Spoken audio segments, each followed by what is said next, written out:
कभी ऐसा हुआ है कि बढ़िया सा एकदम पेट भर खाना खाया और मन किया कि चलो अब सीधे जिम चलते हैं।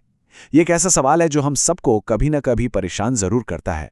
तो चलिए आज इस उलझन की हर एक परत को खोलते हैं और समझते हैं कि इसके पीछे का साइंस आखिर है क्या। तो सवाल एकदम सीधा है, क्या खाना खत्म करते ही वर्कआउट के लिए निकल जाना चाहिए?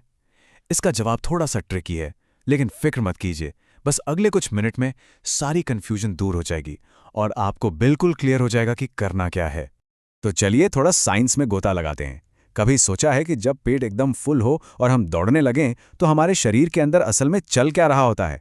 सच तो यह है कि अंदर एक तरह की जंग छिड़ जाती है, एक जबरदस्त लड़ाई, और वो भी खून के लिए। इसको ना ऐसे समझिए, एक तरफ है हमारा डाइजेस्टिव सिस्टम, हमारा पेट, जिसे खाना पचाने के लिए ढेर सारा खून चाहिए, और दूसरी तरफ हमारी मसल्स, जो वर्कआउट के लिए ऑक्सीजन और एनर्जी मांग रही हैं। और उसके लिए भी क्या चाहिए भाई? खून ही चाहिए। अब शरीर एक साथ दो दो काम तो कर नहीं सकता है ना, मतलब दो नावों पर सवारी करना मुश्किल है, तो किसी एक को तो कॉम्प्रोमाइज करना ही पड़ेगा। तो जब हमारा शरीर इस कंफ्यूजन में फंसता है तो होता क्या है? इसका नतीजा बहुत अनकंफर्टेबल हो सकता है। असल में जब हम अपने शरीर को एक ही टाइम पर दो अलग अलग दिशाओं में खींचते हैं तो कई तरह की दिक्कतें सामने आ सकती हैं। और मुझे यकीन है हम में से कई लोगों ने यह महसूस भी किया होगा, जैसे पेट में मरोड़ उठना, क्रैम्प्स। वो इसलिए क्योंकि बॉडी कंफ्यूज्ड है कि ब्लड भेजे तो भेजे कहाँ, पेट को या मसल्स को। फिर आता है जी मिचलाना, मतली जैसा लगना। जाहिर है पेट भरा है और हम उसे उछाल रहे हैं। एसिड रिफ्लक्स यानी सीने में जलन, वो भी हो सकती है। और हाँ, सबसे कॉमन सुस्ती और थकावट। अरे भाई, जब सारी एनर्जी खाना पचाने में लग जाएगी तो वर्कआउट के लिए दम कहाँ से बचेगा? ओके, तो प्रॉब्लम तो अच्छे से समझ आ गई, पर इसका सल्यूशन क्या है? वो मिलियन डॉलर सवाल कि आखिर खाना खाने के कितनी देर बाद तक इंतजार करें। अच्छी बात यह है कि इसका जवाब ना काफी सिंपल और सीधा है।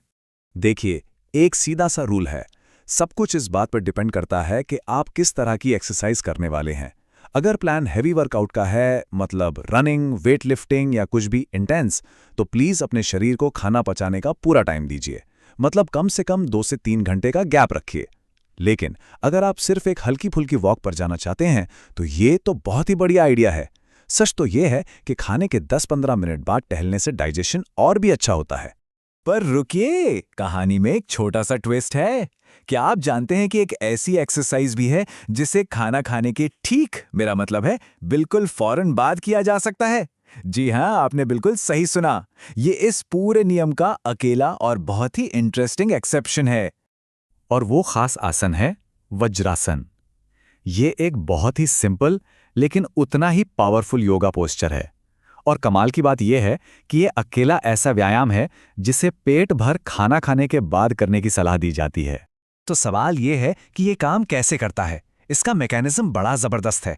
देखिए, जब हम वज्रासन में बैठते हैं ना, तो ये हमारे पैरों में ब्लड फ्लो को थोड़ा सा कम कर देता है और उस एक्स्ट्रा ब्लड को कहाँ भेजता है? सीधा हमारे पेट और डाइजेस्टिव सिस्टम की तरफ। मतलब ये डाइजेशन में रुकावट नहीं डालता, बल्कि उसकी मदद करता है।